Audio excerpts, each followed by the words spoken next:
Today we will see the principle of superposition. What is meant by principle of superposition? Principle of superposition is nothing but it is an analytical method to obtain the resultant motion when these two periodic motions are combined together. जेव्हा आपण दोन periodic motions combine करतो त्यावेळेस resultant motion कसं असेल, त्या मोशनचं amplitude काय असेल, ही कॅल्क्युलेट करण्यासाठी जी ॲनालिटिकल मेथड आहे ती प्रिन्सिपल ऑफ सुपरपोजिशनवर आधारित आहे. आता पिरियडिक मोशन्स म्हणजे कोणते? सिंपल हार्मोनिक मोशन हे पिरियडिक मोशन आहे. वेव्ह मोशन हे पिरियडिक मोशन आहे. दोन साऊंड वेव्स एकमेकावर सुपर इम्पोज झाल्या तर रिझल्टंट मोशन कसं असेल त्याचं नेचर पाहण्यासाठी आपण प्रिन्सिपल ऑफ सुपरपोजिशनचा वापर करतो. दोन लाईट वेव्स एकमेकावर ओव्हरलॅप झाल्या तर रिझल्टंट मोशन कशा प्रकारचं असेल, अँप्लिट्यूड काय असेल, इंटेन्सिटी काय असेल, हे कॅल्क्युलेट करण्यासाठी, हे वर्कआउट करण्यासाठी प्रिन्सिपल ऑफ सुपरपोजिशन वापर. आणि दोन सिंपल हार्मोनिक मोशन्स एक कंबाईन केले तर येणारं मोशन किंवा निर्माण होणारं मोशन हे कोणत्या प्रकारचं असेल हे सांगण्यासाठी, हे डिटरमाइन करण्यासाठी आपण प्रिन्सिपल ऑफ सुपरपोजिशनचा वापर करतो. म्हणजे प्रिन्सिपल ऑफ सुपरपोजिशन हे वेगवेगळ्या ठिकाणी उपयोगात येतं. साऊंड वेव्समध्ये येतं, लाईट वेव्समध्ये येतं, त्याच्यानंतर या ठिकाणी सिंपल हार्मोनिक मोशन्समध्ये येतो. ते तर काय स्टेटमेंट काय याची? when two or more than two simple harmonic motions are acting at a point or acting on a particle simultaneously.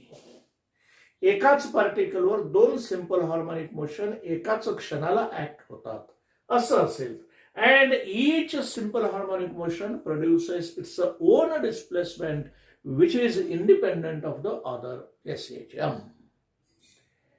आणि या ठिकाणी समजा दोन सिंपल हार्मोनिक मोशन जर ऍक्ट होत असतील त्या पार्टिकलवर तर पहिल्या सिंपल हार्मोनिक मोशनमुळे जी डिस्प्लेसमेंट निर्माण होते त्या पार्टिकलमध्ये ती पार्टिकल दुसऱ्या सिंपल हार्मोनिक मोशनवर अवलंबून नसते, किंवा दुसऱ्या सिंपल हार्मोनिक मोशनमुळे त्या पार्टिकलमध्ये जी डिस्प्लेसमेंट निर्माण होईल ती पहिल्या सिंपल हार्मोनिक मोशनच्या डिस्प्लेसमेंटवर अवलंबून नसते. They produces own displacement which is independent of other SHM.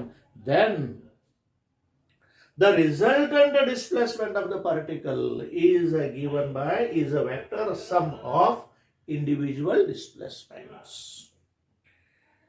The resultant displacement of the particle is the vector sum. म्हणजे तो डिस्प्लेसमेंट हा वेक्टर सम आहे, vector sum of individual displacements. Individual displacements म्हणजे first SHM मुळे होणारी जी displacement x1 आहे किंवा y1 असेल, सेकंड SHM मुळे निर्माण होणारी डिस्प्लेसमेंट y2 असेल, तर या y1 आणि y2 चा वेक्टर सम घ्यायचा. तो वेक्टर सम रिझल्टंट डिस्प्लेसमेंट देतो. तर हे प्रिन्सिपल ऑफ सुपरपोजिशन आहे, हे तीन पार्ट मध्ये स्प्लिट झालेलं आहे. एकदा एक पार्ट सुरुवात केल्यानंतर तो कंप्लीट झाल्याशिवाय थांबायचं नाही. असं जर केलं तर तुम्हाला हे लवकर इझिली पाठ होईल किंवा तोंडपाठ होईल. If two or more than two simple harmonic motions are acting on a particle simultaneously, इथे एक पॉज घ्यायचा, and each simple harmonic motion produces its own displacement which is independent of the other SHM. हा second pause. Then the resultant displacement is the vector sum of individual displacements. So this is the third part of the statement. Let y1 is the displacement due to first SHM, y2 is the displacement due to second SHM, then resultant displacement y is given by the principle of superposition. Displacement resultant displacement y is equal to y1 plus y2. So this is a vector sum of individual displacements. या y1 आणि y2 ह्या individual displacements आहेत. ही झाली त्याची mathematical statement. आता याच्यामध्ये आपण special cases काही उदाहरणं असे दाखवेन की ज्याच्यामध्ये दोन सिंपल हार्मोनिक मोशन्स एकमेकावर ओव्हरलॅप झालेली आहेत. So special cases. First case, when two simple harmonic motions are in phase. In phase या शब्दाचा अर्थ काय? त्यांची पोझिशन पार्टिकलची position and direction of vibration is the same, then such two motions are called as in phase motions.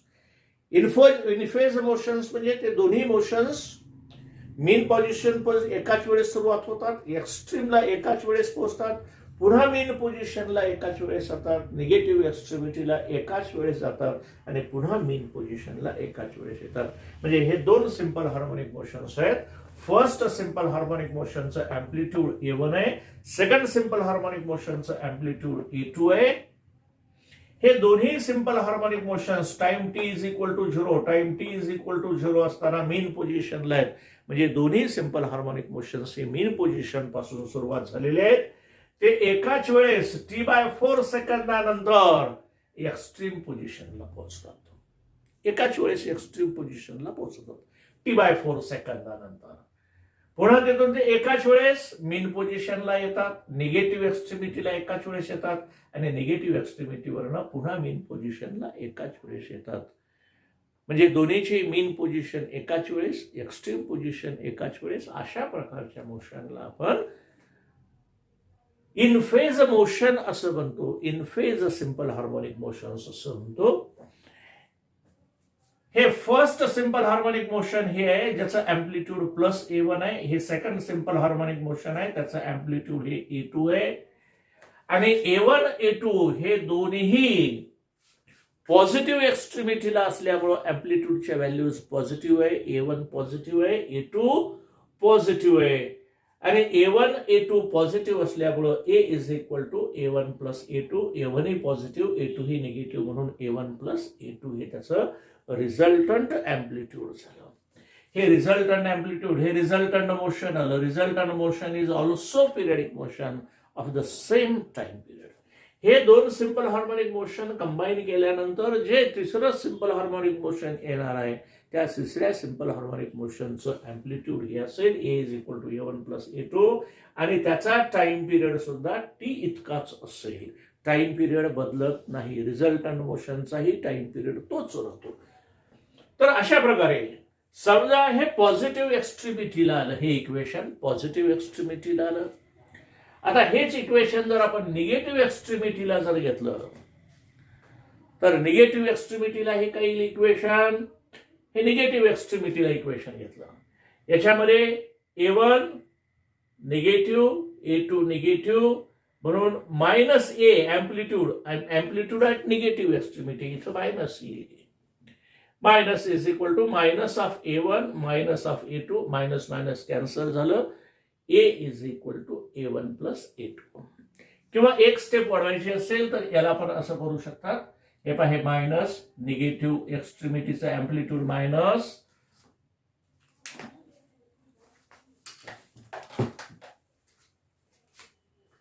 amplitude is a negative, so this is a minus A1 plus of minus A2. म्हणजेच काय झालं, minus A is equal to minus of A1 plus A2. हे दोन्ही साईडचे minus गेले, A is equal to A1 plus A2. म्हणजे negative एक्स्ट्रीमिटीला सुद्धा हे अँप्लिट्यूड तितकंच असेल मॅग्निट्यूड मध्ये, फक्त त्याची डायरेक्शन मात्र निगेटिव्ह एक्स्ट्रीमिटीला असेल. किंवा इथलं जर मायनस साईन काढला नाही तर हे निगेटिव्ह म्हणजे अदर निगेटिव्ह एक्स्ट्रीमिटीला ती पोझिशन आहे हे सांगेल ते.